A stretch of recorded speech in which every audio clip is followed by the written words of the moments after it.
ദേശീയപാത നവീകരണത്തിന് ഉപയോഗിക്കുന്ന മണ്ണ് സുരക്ഷിതമാണോ? കഴിഞ്ഞ ദിവസം കൊല്ലത്തുണ്ടായ അപകടത്തിൽ ഏറ്റവും കൂടുതൽ വിമർശനം കേട്ടതും ഈ മണ്ണിനെ പറ്റി തന്നെയാണ്. ആലപ്പുഴയിൽ നിർമ്മാണത്തിനായി ഉപയോഗിക്കുന്ന മണ്ണും സമാനമായ മണ്ണ് തന്നെയാണോ? നോക്കാം റിപ്പോർട്ടിലേക്ക്.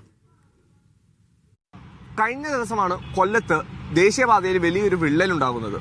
ദൃശ്യങ്ങളിൽ നിന്നും അതുപോലെ തന്നെ എല്ലാം വ്യക്തമാണ് ആ വിള്ളൽ എത്ര വലിയൊരു വിള്ളലായിരുന്നു എന്ന്. സ്കൂൾ ബസ് അടക്കം ആ വിള്ളലിൽ തലനാരിഴയ്ക്കാണ് രക്ഷപ്പെട്ടത്.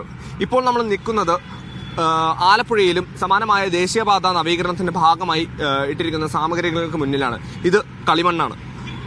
ദേശീയപാത നവീകരണത്തിന് വേണ്ടി കായലിൽ നിന്ന് കോരുന്ന മണ്ണ്. ഇന്നലെ അപകടമുണ്ടായപ്പോഴും അവിടെ പ്രദേശവാസികളെല്ലാം പറഞ്ഞിരുന്നത് അവിടെ ആ ദേശീയപാത നവീകരണത്തിന് വേണ്ടി ഉപയോഗിക്കുന്ന മണ്ണ് കളിമണ്ണ് അല്ലെങ്കിൽ കായലിൽ നിന്ന് കോരുന്ന മണ്ണാണെന്നാണ്.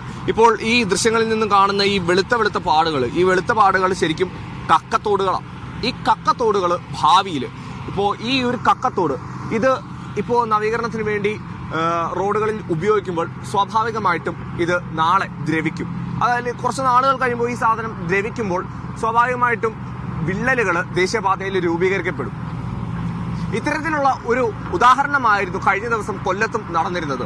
ഇപ്പോൾ ഇതിന് തക്കതായിട്ടുള്ള ഒരു നടപടി സ്വീകരിക്കാത്തത് വണ്ണം അല്ലെങ്കിൽ ഇതിനു വേണ്ടി ഒരു യാതൊരുവിധ ഓഡിറ്റിങ്ങോ ഒന്നും നടത്താതെ അധികൃതർ മാറി നിൽക്കുമ്പോൾ ഇത്തരം അപകടങ്ങൾ സ്വാഭാവികമായിട്ടും ഉണ്ടാകുന്നതാണ്.